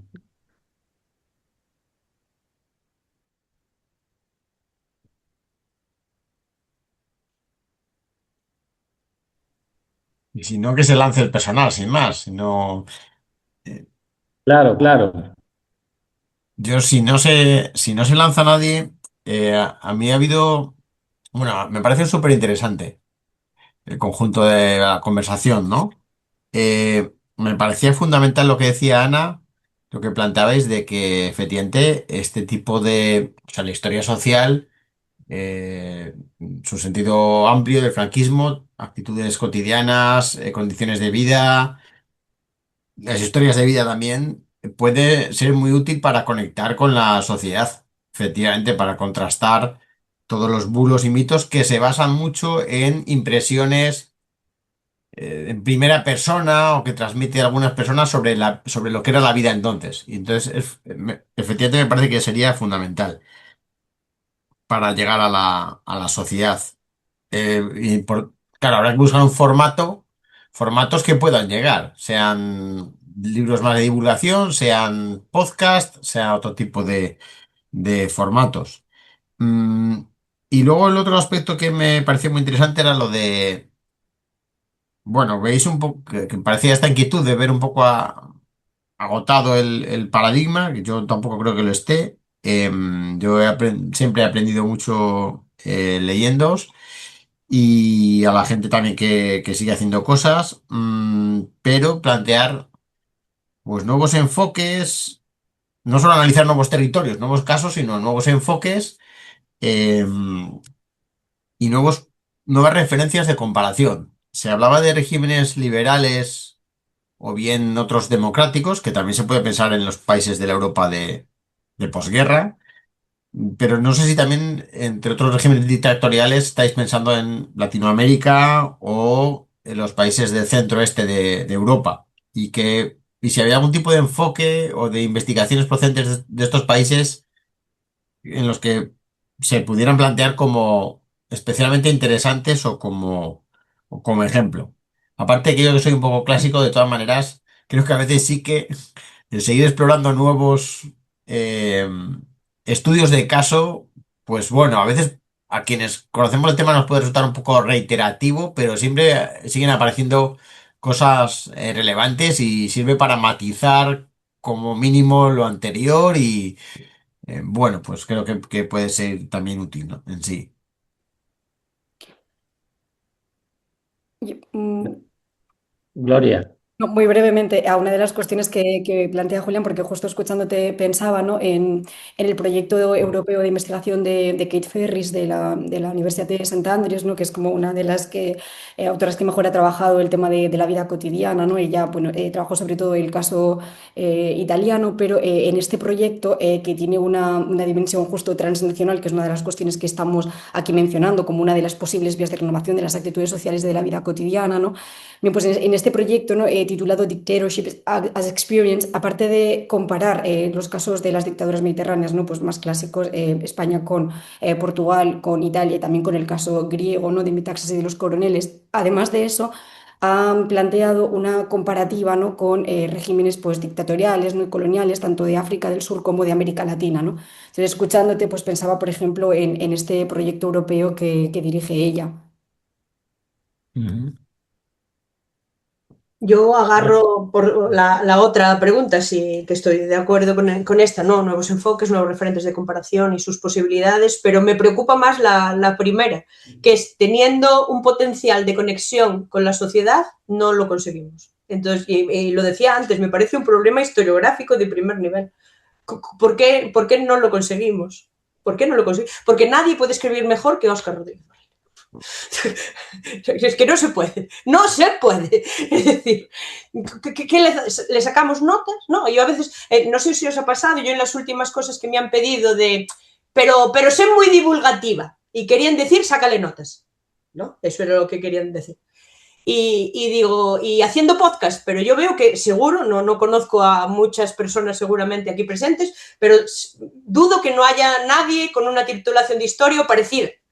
Encima, o sea, ¿qué formato es en el que hay que ir? ¿Cómo lo hacemos para llegar? ¿No?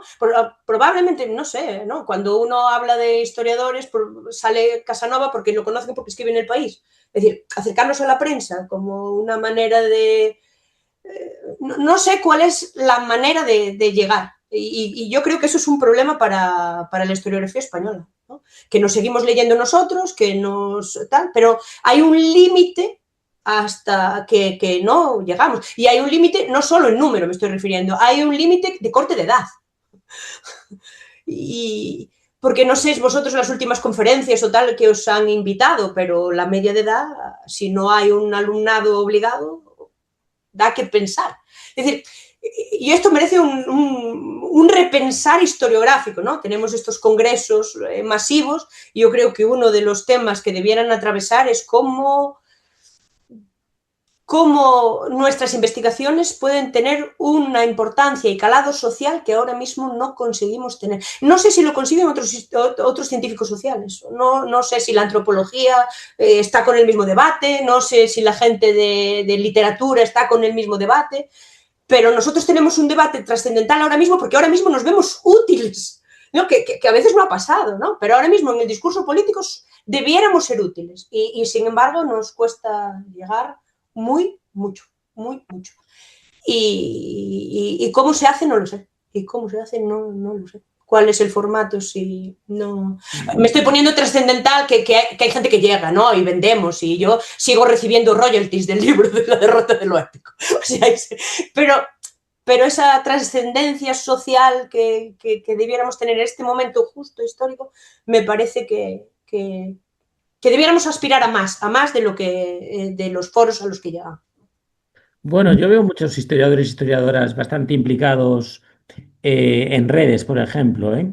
Y se hacen cosas interesantes en redes a nivel, digamos, de transferencia, a nivel de divulgación. Hay de todo, evidentemente, pero yo creo que ahí ha habido un giro bastante interesante de participación en los últimos tiempos, incluso con algunos, digamos, pues algunos, no, algunos foros de Instagram que tienen publican regularmente y que generan debate. Yo creo que ahí sí que ha habido, que ahí ha habido un cierto cambio, me parece a mí, ¿no? O incluso ese cambio hasta viene propiciado, hasta lo han propiciado nuestras propias agencias de evaluación, ¿no? También, ¿no? O ese giro en la propia política de evaluación de nuestro desempeño científico al poner más incidencia en la capacidad precisamente de incidencia que tenemos en ese tipo de soportes, ¿no? Y en la transferencia en general. Yo no creo que sea esto como hace unos años. Yo creo que algo se está moviendo en ese sentido.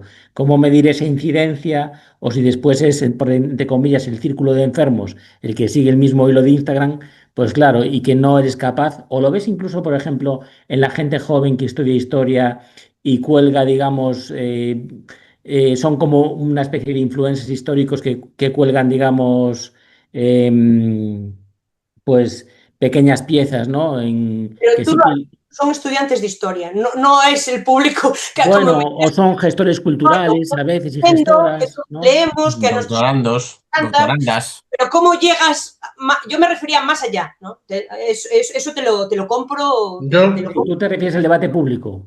al Al debate debate público. público, a la trascendencia, porque hay un debate público ahora mismo sobre historia. Sí, sí.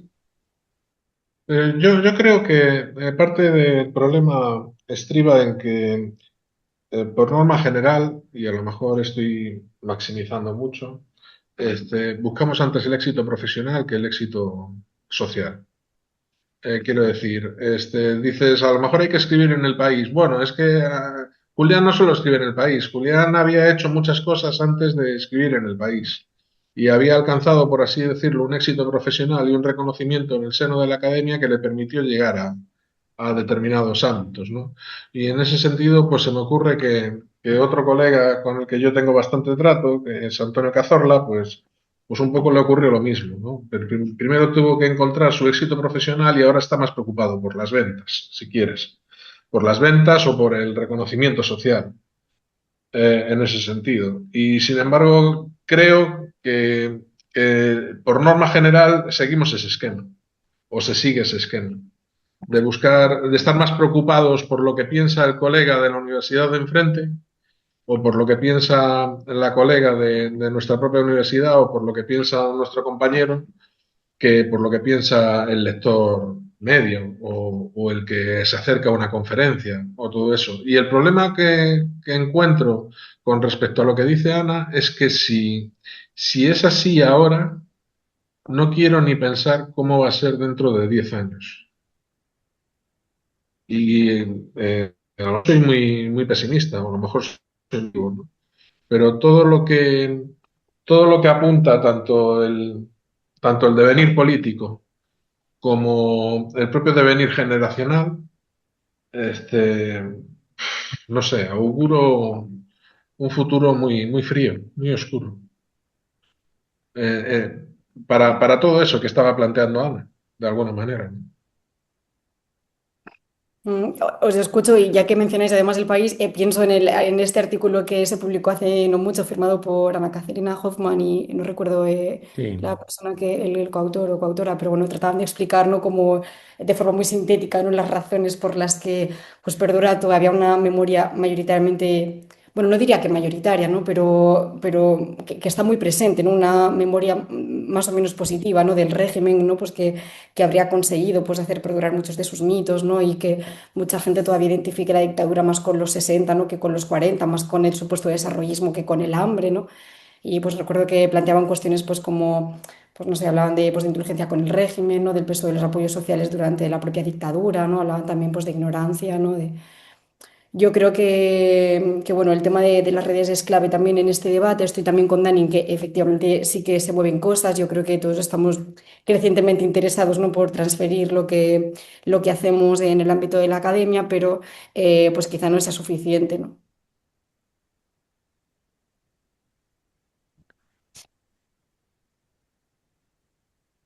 No sé, se me ocurre ahora así, por ejemplo, Gloria está tomando ahora una iniciativa que a mí me parece muy interesante, que es la perdona que lo cuente yo, Gloria, casi mejor cuéntalo tú, que es la de llevar a cabo una aproximación al gran público a través de una novela gráfica, a través de un cómic, ¿no? Y claro, eso de alguna manera nos pone en la tesitura de hasta qué punto somos capaces de llegar tanto como puede llegar Paco Roca. En el sentido de, claro, con toda la cantidad de historiadores que se dedican al tema de la represión franquista y al tema de las fosas y al tema de... Y sin embargo, Paco Roca con tres cómics o con tres novelas gráficas es capaz de llegar a una generación a la que nosotros ni nos acercamos, con una nitidez y con una potencia brutal, brutal. No sé si estáis de acuerdo conmigo.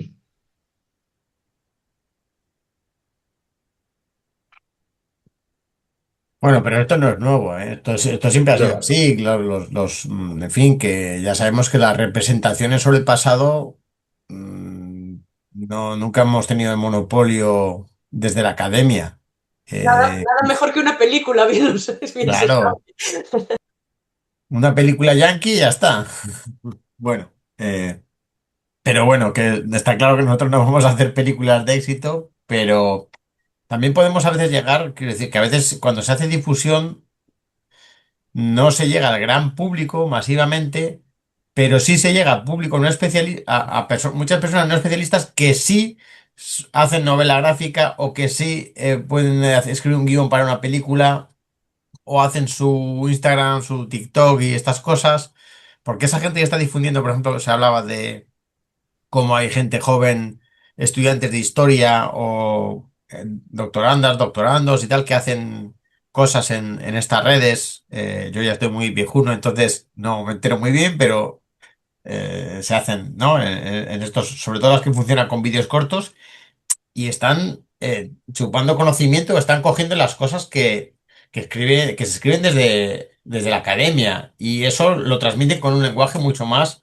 accesible, en ese caso a los jóvenes. O sea que, pero bueno, digamos que tenemos que hacerlo de manera que también lleguemos a los influencers, por así decirlo. Nosotros seguramente tenemos difícil ser influencers, pero bueno, no sé, una reflexión para ver si podemos. Y yo de todas maneras no hago el tema de que se esté valorando también ahora la transferencia desde la academia y eso, bueno, pues está bien que sea así, pero siempre corremos el riesgo de acabar en las cosas estandarizadas, haciendo las cosas que se miden en vez de las cosas que hay que hacer. Pero eso es un problema que tenemos persistente, yo creo, en la profesión y también en la investigación, que a mí me preocupa mucho el modelo de investigación que se está generando con el tema de los exenios, los proyectos y demás, todo muy cortoplacista, ¿no? Pero me salgo ya del tema, entonces, o sea, ya sería para otro debate. Micrófono, Ismael. Quería comentar una cosa que me hace ser más pesimista, incluso a ver, o más optimista, depende cómo se quiera ver, ¿no? Ahora hablabais de Julián. Yo creo que Julián tiene un inmenso prestigio, lo que escribe, y una gran capacidad para convencer a los convencidos. Esto yo lo he comentado, por ejemplo, con Paul Preston. Eh, Evidentemente, Paul Preston es fundamental en cuanto a difusión al al público y tal, pero básicamente eh, convence, o sea, enriquece a los convencidos. El problema no sé hasta qué punto conseguimos trascender esto. Eh, que está muy bien, que hay que hacerlo y que algunos lo hacen de una forma maravillosa y que hay que agradecérselo, ¿no? Pero quizá deberíamos, por una parte, ser más autocríticos, porque hay una cosa que se ha planteado aquí y que está en el aire, es la fragmentación, las dicotomías, actitudes sociales, movimientos sociales, como si no tuvieran nada que ver. eh, en un momento determinado del franquismo, en otro momento. O sea, dicotomías temáticas, cronológicas, consentimiento, resistencia, visiones de conjunto, evidentemente. Eh, ¿De qué nos sorprende que haya muchísima gente que piense que con el franquismo hubo desarrollismo y hubo mejora y tal, y hubo más modernidad y tal? Bueno, pues ahí podíamos ver un poco lo que hemos estado escribiendo los historiadores y tragándonos los historiadores. Mm. Yo me ocupo de la cuestión económica y no me ocupo de la cuestión de las actitudes sociales, o no me ocupo de la vida cotidiana, o me ocupo de tal. Y eh, cuando apareció el gran impacto de la teoría de la modernización que explicaba la transición por la pura modernización, pues ahí éramos de una falta de rigor autocrítico increíble. O sea, la tercera ola de Huntington, vamos, es que se la tragó todo el mundo, hasta que se dio cuenta quién era Huntington, pero se dio cuenta ya mucho después. Entonces, habéis aludido la fragmentación. La fragmentación. Hay que hacer, y aquí sí que voy a ser viejuno. ¿Os acordáis de aquello de la historia total? Mm. Pues un poco. O sea, un poco en el sentido de tener capacidad de relacionar, de que lo que estamos haciendo en el plano de la vida cotidiana tiene mucho que ver con lo que se está planteando sobre los cambios, grandes cambios económicos, o las actitudes sociales, o los movimientos de resistencia, o lo que estábamos diciendo de los movimientos sociales, porque esa fragmentación cronológica es que hasta un momento determinado esto trasciende todo lo que habéis estado diciendo. Hasta un momento determinado hay actitudes sociales sin resistencia y a partir de un momento determinado, ya hacia finales, hay movimientos sociales, que prácticamente ya no hay actitudes sociales. Ahora vamos a ver los movimientos sociales. Bueno, pues esas dicotomías, esas fracturas, yo creo que es lo que a mí me ha hecho pensar todo lo que habéis dicho con mucho fundamento. Además, yo creo que lo habéis planteado muy bien en sus distintos polos y que por ese lado habría que, yo creo que sí, que romper con la fragmentación y las dicotomías.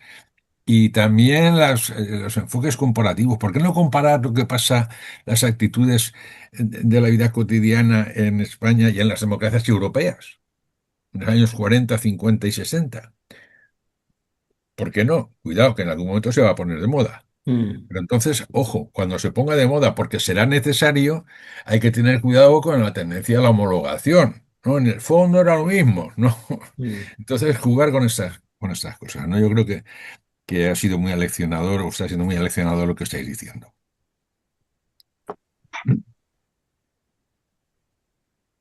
Muy bien. ¿Algo más sobre papel social del historiador y historiadora, sobre los soportes alternativos, sobre...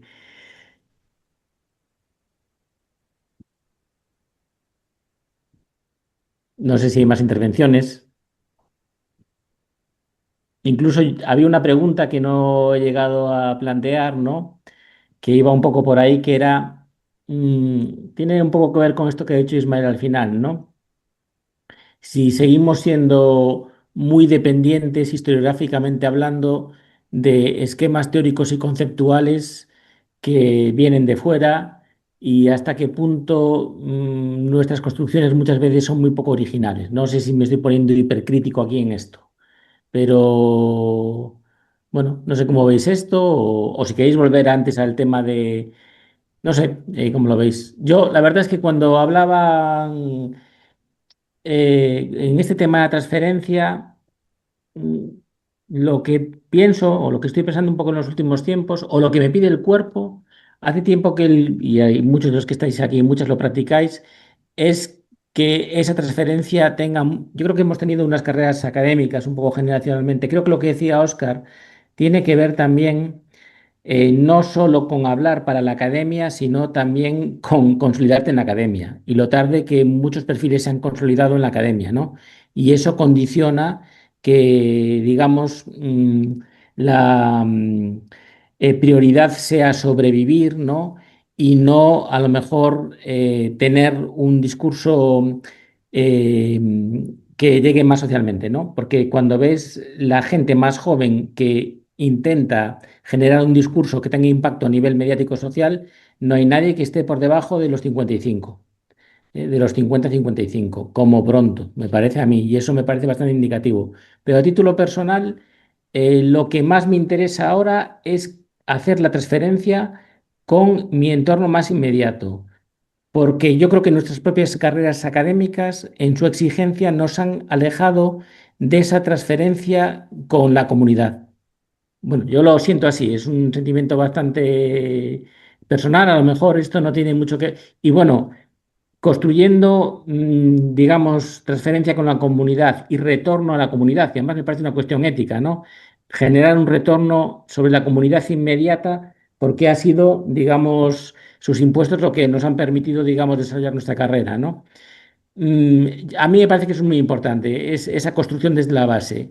Otra cosa, ¿por qué en el debate público, por qué los medios de comunicación no recurren a las historiadoras e historiadores de una manera, digamos, constante como guías intelectuales del debate social? Bueno, eso es otra cuestión. O porque lo hacen episódicamente, ¿no? Que me parece complicada de responder.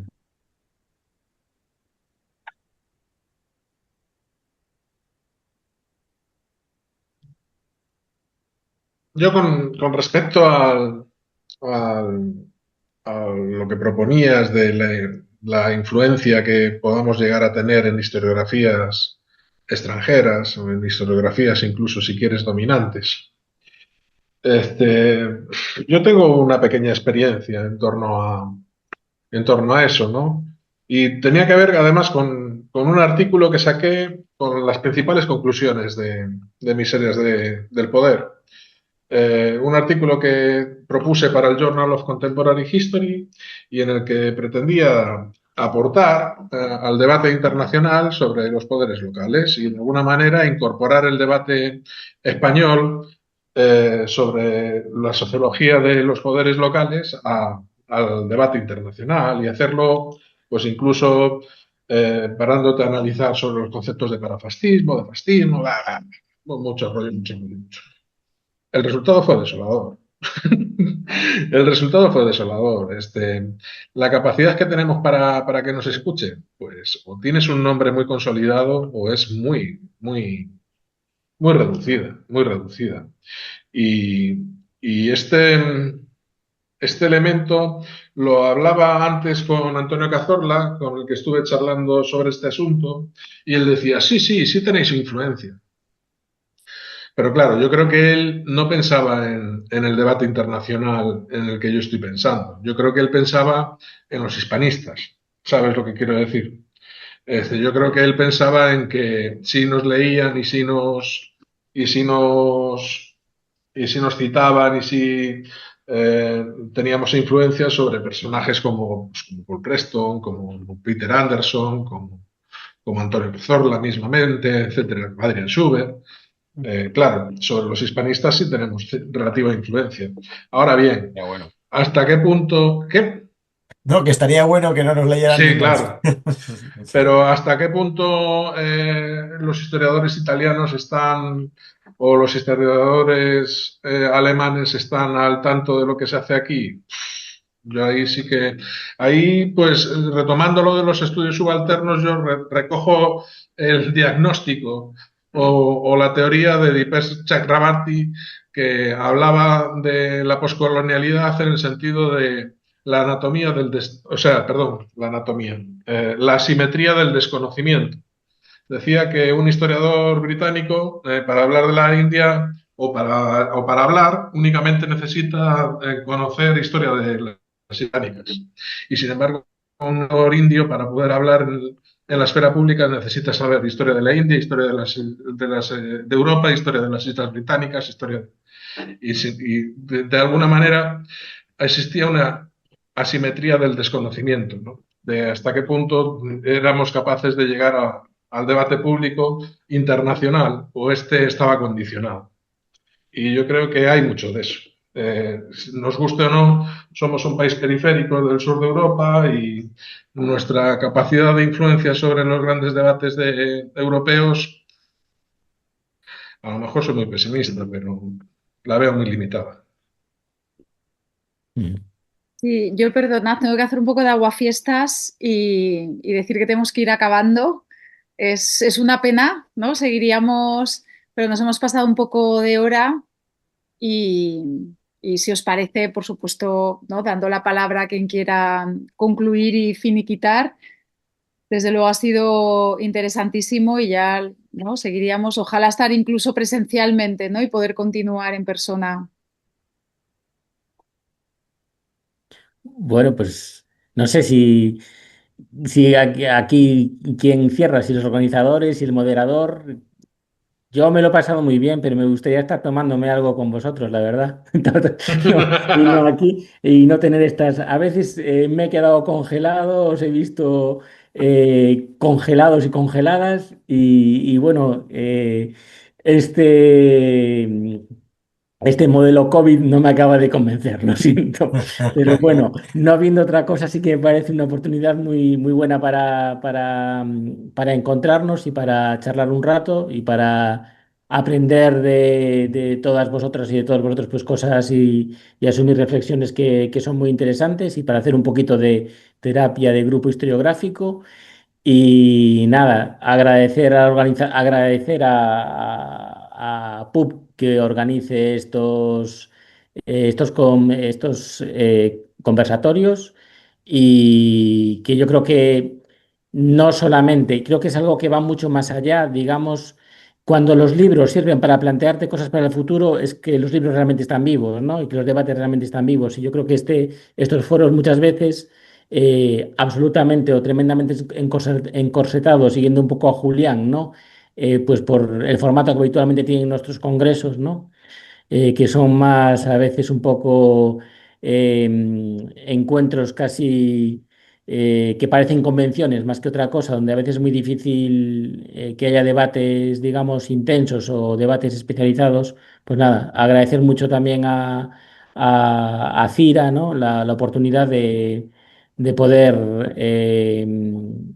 moderar la sesión y agradecer también a Gloria, a Ana y a Óscar pues la colaboración previa en los días anteriores a celebrar esto y bueno, que en buena medida las preguntas también han contado con su participación y además para no ser nada complacientes, ninguno. Entonces, pues eso me parece que es muy interesante y nada, muchas gracias. Pues muchísimas gracias a vosotros. La verdad que ha sido un lujo total de conversación.